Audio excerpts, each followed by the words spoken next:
properties 1 through 4 mixed together. All right, so we'll start with number 1 here. I have a bunch of power to a power. So I have n to the 1/2 all raised to the 18th power. 1/2 times 18 is n to the 9. Now this next one seems a little bit more complicated than it is.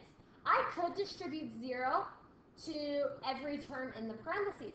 However, remember the rule is anything raised to the 0 power is equal to 1.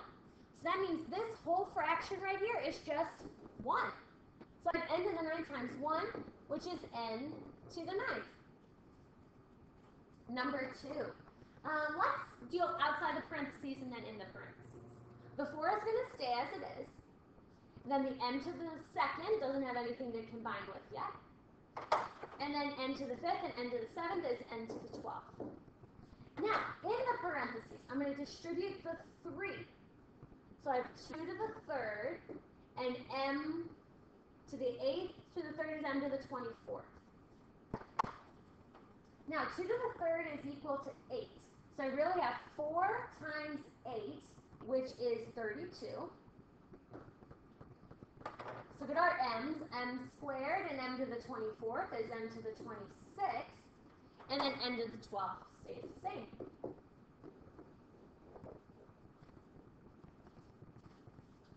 Number 3. Distribute the 4 to the 3 and to the 6. I have 3 to the 4th times 1/4 times 4 is 1. And then over here, power to power is c to the 6th. So 3 to the 4th is 81, and c to the 1st and c to the 6th is c to the 7th. And that's your final answer.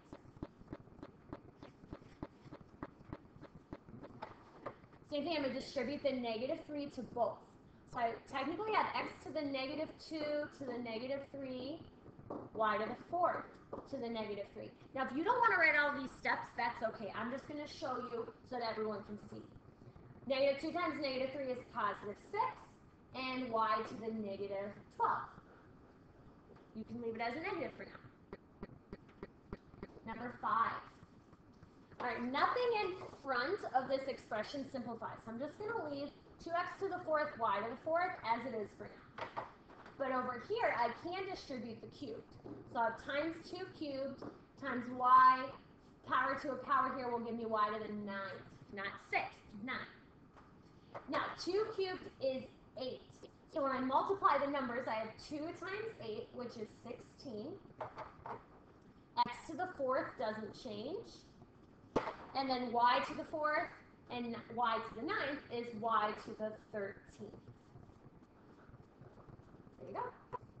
All right, simple one. Anything to the 0 power equals 1. Number 7. Start by distributing the squared to the 2. So I'll have 2 squared, a cubed squared. So I multiply the 3 and 2 to be a to the 6th, and then b squared.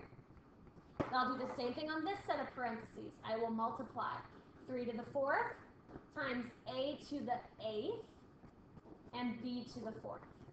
Now let's deal with the numbers first. 2 squared is 4. 3 to the 4th is 81. So I really have 4 times 81, which is 324. Next, a to the 6th and a to the 8th is a to the 14th. And b squared and b to the 4th is b to the 6th. And that's your final answer. Number 8. 1 over anything to the 0 power is 1. So that's 1 over 1, which equals 1. Last problem. Number 9. Distribute the 1/6. All right? 6 times 1/6 is 1. So I have g to the 1st. 12 times 1/6 is 2. And the next part is power to a power. 5 squared is 20, or I'm sorry, is 10. 5 times 2, not 5 squared, I'm sorry. 5 times 2 is g to the 10th. So here I will then add the exponents of the g's, which is g to the 11th times h squared. All right, there's properties 1 through 4, all mixed up. Hopefully you're getting the hang and refreshing your memory on all those.